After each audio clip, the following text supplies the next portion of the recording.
Right. L.A.'s turned into a fucking dump. L.A.'s a dirt. First off, L.A. is dirty. I mean, it's a filthy city. There's trash everywhere. And I'll give you L.A. in a nutshell. If you want fucking L.A. in a goddamn nutshell, I'll give it to you right now. I drive here every day along Forest Lawn Drive. Okay? It's a long stretch right down the hill from where Jacko is entombed up top. And it's a long, straight, basically signal-less stretch of highway. And people tend to speed there because... It's Sepulveda-like. It's Sepulveda-esque in its width and breadth.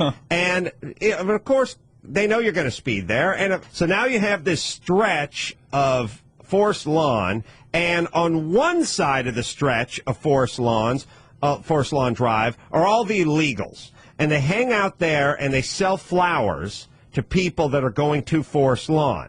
And, of course, next to where they're selling all their stuff is trash. Trash everywhere. Fast food wrappers from the food they eat. Boxes from the boxes they use and then discard. There's no trash cans put along there. It's a bunch of illegals standing around selling things without a license, without permits, without anything. Now, there is a cop around. Yeah. But where is that cop? He's on the other side of the street, and he's holding a fucking radar gun, waiting for me to crack 47 miles an hour so he can rape me by the side of the road. Meanwhile, all the undocumented guys are just fucking making a mess on the other side of the street, and they're criminals. I'm a taxpayer. They're undocumented. I'm documented, and you're fucking raping me for another nickel? That's L.A. in a goddamn nutshell, and that's why this city's coming undone, and that's why it will continue to come undone. And as long as you have fucking Tony Villar, his made-up name, Viragosa, as long as you have him in there pandering to the Hispanic vote, then you're just going to keep going deeper and deeper into the fucking mire. There was a point in this conversation where I said that you could run for the Republican Party, and I think that you would be at about 17%.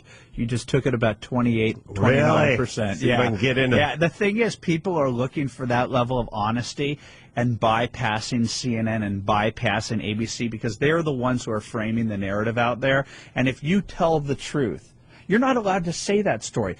If Media Matters or some left-wing group were to take what you just said, I guarantee you they would distill it down to this guy's racist. They're not listening to the logic in it. It has nothing to do with it. I have a Hispanic sister. I'm adopted. I don't have any of the same blood of anybody in my family. This is not about blood. This is about right versus wrong. This is about the laws of this country, and you're not even allowed to bring it up without being called a racist. It's ridiculous. I know. I love the idea that we sit around and debate enforcing laws, and then we call the people who would like the laws enforced racist.